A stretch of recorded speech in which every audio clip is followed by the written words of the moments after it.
My PS3 has sort of just been sitting in my room for almost the past decade, so I decided to bring it to college with me. I wanted to mod it to get the best experience out of it possible, and I have to say, if you've got a random console laying around gathering dust, you should probably just mod it. You'll get more out of it than you think, and if you don't use it, at least you'll have the satisfaction of modding it. I decided to legally get games for my PlayStation, and it's been pretty cool. My roommates and I have played a couple of new games, like Marvel Alliance, Parappa the Rapper, this Adventure Time game which was low-key not that good. Sorry. And the one we've been playing the most recently is Dragon Ball Z Budokai HD Collection, which is a remastered version of Dragon Ball Z Budokai 1 and 3 which were on PS2. Now honestly, I'm not that much of a Dragon Ball fan myself, but I know a lot of the story through pop culture, and I've had a lot of friends that were huge Dragon Ball fans, and they spent time explaining certain aspects of it to me for years. Right now, I'm currently reading their original Dragon Ball, and I'm trying to collect the physical versions of it because it's pretty good. So we booted up this game for the first time, and we kinda got a little addicted to it for a while. At first we were just trying to learn the actual mechanics of the game, and it was fun. Then we found out that you can add different types of moves and power-ups to each character. In this old remastered PS2 game, there's a huge amount of detail that goes into everything. As Goku, you can go through Kaioken, Super Saiyan 1, 2, 3, 4, you can turn into Vegito, Gogeta, Super 4 Gogeta, and that's just Goku. The way that you're boxing in this game, trying to dodge, weave, read attacks, transform to become the strongest version of your character, and everything else within that creates such a cool, competitive game for a couple of guys to play on Friday nights. And there's a bunch of these games actually, and they all build on each other. Even last year, Sparking Zero came out, which had a lot of hype, and I know that the game low-key fell off because of a lack of extra content, but the actual fighting is pretty cool. Now, another thing to know about me is that I love One Piece. I eat up One Piece content like candy. I wait for that chapter to drop every single week, and if there's a break, I cry.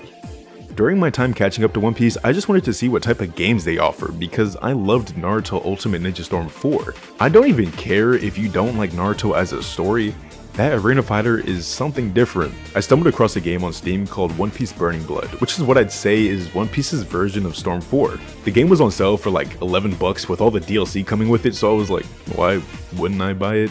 I'm ashamed to say how much time I've actually spent in this game because there's not that much depth to it compared to Dragon Ball and Naruto's fighting games, and I'm also ashamed to say that I got every single achievement for this game, which was almost impossible to do because my last achievement was to play a single ranked match, but the game is dead. There was literally nobody online playing this game. I would sit and look for a match for so long and nothing. I had to convince my friend to buy the game to then play me in a ranked match just so I can get that 100% achievement badge on my Steam. It's just a bad memory, I'm sorry. My first real issue with this game deals with the story of it, because most of the time when you're playing a game based off of an anime, you'll be playing through a good chunk of the actual story, and that's where a lot of the fun comes from. But for this game, it takes place in a single arc, which was Marineford. Now, Marineford was really good, I'm not even gonna lie to you, but come on bro, there are so many good arcs with unique settings that could have been really nice to play through, such as Dressrosa, Fishman Island, Drum Island, Skypiea, and even Alabasta. And the thing that really confuses me is that the game does have these stages from those arcs in the story that aren't even from Marineford, so what was the decision to not have these arcs in the story mode? And the crazy part about that is that the story mode only has 3 stages. You play through the whole thing on 3 maps. Ice with a boat next to it, ice with a giant and a boat next to it, or no ice with the boat next to it. There's no variety in the story mode even though you have all of these maps from different arcs. I would have preferred for them to take key moments from each arc with cutscenes and have sort of like a best moments of One Piece. But screw that, I guess. For a typical arena fighter, I find the mechanics of the game really cool actually. In the show there's a power system through a fruit called Devil Fruit. Generally there are 3 types of Devil Fruits: Paramecia, Logia, and Zoan. Zoans transform their user into an animal species at will.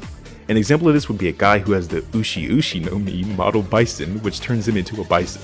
Logias are the rarest types of Devil Fruit, and they allow the user to transform their body into an element of nature at their own will. An example of this would be a guy named Smoker who ate the Moku Moku no Mi, or the Smoke fruit, which gives him the power to create, control, and transform his body into smoke.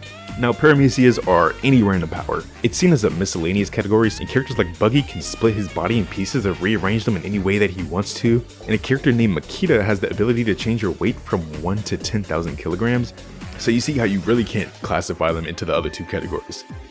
What's relevant in this game is how Logias work though.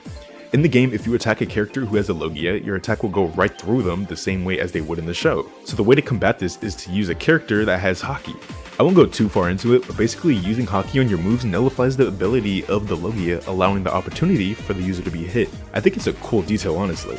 The game has a 3v3 character mechanic that has a limit on the skill level of characters you can choose. More overpowered characters have a higher skill cost, meaning you won't be able to just choose the most OP people, and you'll need to decide what lower level characters you want to add onto your roster to balance it out.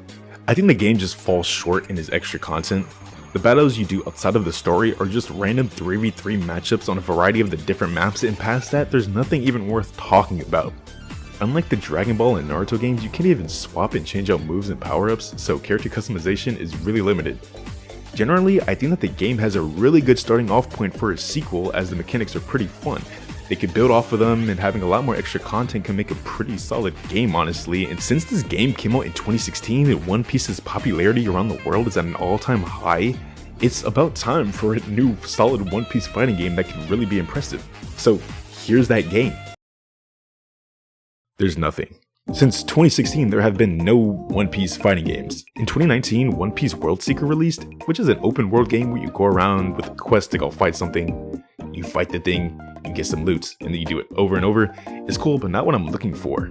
Then in 2020, One Piece Pirate Warriors 4 came out, which I would say is the longest lasting current One Piece game series that's pretty much a beat 'em up, which I'm not gonna lie, isn't my favorite genre of games, but I think they serve their purpose. I played a good amount of 3 of the 4 games, but I couldn't really get into them. Honestly, I don't even get why it's so popular as a genre, but if you like it, good on you, bro. In 2023, One Piece Odyssey dropped, which is an RPG.